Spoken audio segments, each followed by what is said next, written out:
Hello ಸಖಿ cooking ಕ್ಲೋಸಪ್ಗೆ ಸ್ವಾಗತ. ನಾವಿವತ್ತು egg and veg fried rice ಮಾಡೋದು ಹೇಗೆ ಅಂತ ತಿಳ್ಕೊಳ್ಳೋಣ. ಅದಕ್ಕೆ ಬೇಕಾಗಿರೋದು ಈರುಳ್ಳಿ, ಬೆಳ್ಳುಳ್ಳಿ, tomato, capsicum, beans, carrot, ಹಸಿಮೆಣಸು.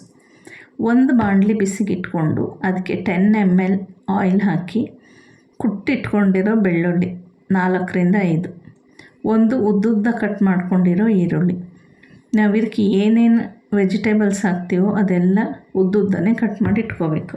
Green chilli 4ರಿಂದ 5, ಇದಕ್ಕೆ ಟೊಮೆಟೊ ಅರ್ಧ. ಇದೆಲ್ಲ 2 ಮಿನಿಟ್ಸ್ ಫ್ರೈ ಆಗಬೇಕು. ಬೀನ್ಸ್ 4ರಿಂದ 5 ಬೀನ್ಸು ಚಿಕ್ಕ ಚಿಕ್ಕದಾಗಿ ಕಟ್ ಮಾಡ್ಕೊಂಡಿರೋದು. ಎಲ್ಲ ವೆಜಿಟೇಬಲ್ಸು 2 ಮಿನಿಟ್ಸ್ ಫ್ರೈ ಮಾಡಿಕೊಂಡು ಇನ್ನೊಂದು ಹಾಕ್ಕೋಬೇಕು. ಕ್ಯಾರೆಟ್ ಅರ್ಧ, ಕ್ಯಾರೆಟ್ ಚಿಕ್ಕ ಚಿಕ್ಕದಾಗಿ ಉದ್ದುದ್ದ ಕಟ್ ಮಾಡ್ಕೋಬೇಕು. ಕ್ಯಾಪ್ಸಿಕಮ್ ಚಿಕ್ಕದಾದರೆ 1, ದೊಡ್ಡದಾದರೆ ಅರ್ಧ ಕ್ಯಾಪ್ಸಿಕಮ್ ಸಾಕು. ಇದೆಲ್ಲ ಚೆನ್ನಾಗಿ ಫ್ರೈ ಆದಮೇಲೆ ರುಚಿಗೆ ತಕ್ಕಷ್ಟು ಉಪ್ಪು. ರೈಸಿಗೆ ಉಪ್ಪು ಹಾಕ್ಕೊಂಡಿದ್ರೆ ಉಪ್ಪಿಲ್ಲಿ ಕಡಿಮೆ ಹಾಕ್ಕೋಬೇಕು.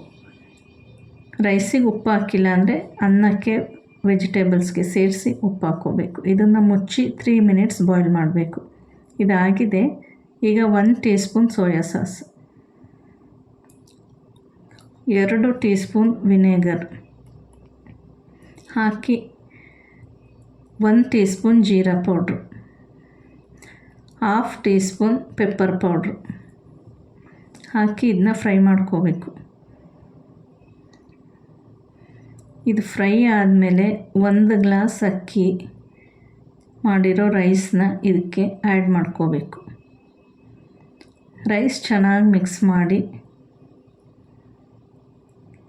ಒಂದು ಬಾಣಲಿ ಅಥವಾ ಪ್ಯಾನಿಗೆ ಸ್ವಲ್ಪ ಎಣ್ಣೆ ಹಾಕಿ ಅದಕ್ಕೆ 3 ಎಗ್ ಹಾಕ್ಕೊಂಡು ಬೀಟ್ ಮಾಡ್ಕೋಬೇಕು. ಅದು ಸ್ವಲ್ಪ ಚಿಕ್ಕ ಚಿಕ್ಕ ಪೀಸ್ಗಳಾಗೋವರೆಗೂ ಬೀಟ್ ಮಾಡಿಕೊಂಡು ಇದಕ್ಕೆ 1/4 teaspoon pepper powder, 1 pinch salt ಹಾಕಿ ಇದು ಚೆನ್ನಾಗಿ ಪುಡಿ ಪುಡಿ ಆಗೋವರೆಗೂ ಬೀಟ್ ಮಾಡ್ಕೋಬೇಕು. ಇದಾಗಿದೆ. ಈಗ ರೆಡಿಯಾಗಿರೋ ರೈಸ್ಗೆ ಈ ಎಗ್ನ ಮಿಕ್ಸ್ ಮಾಡ್ಕೋಬೇಕು. ಈಗ egg and veg fried rice ರೆಡಿಯಾಗಿದೆ. Thank you for watching. ವಿಡಿಯೋನ ಸಬ್ಸ್ಕ್ರೈಬ್ ಮಾಡಿ, ಫಾಲೋ ಮಾಡಿ.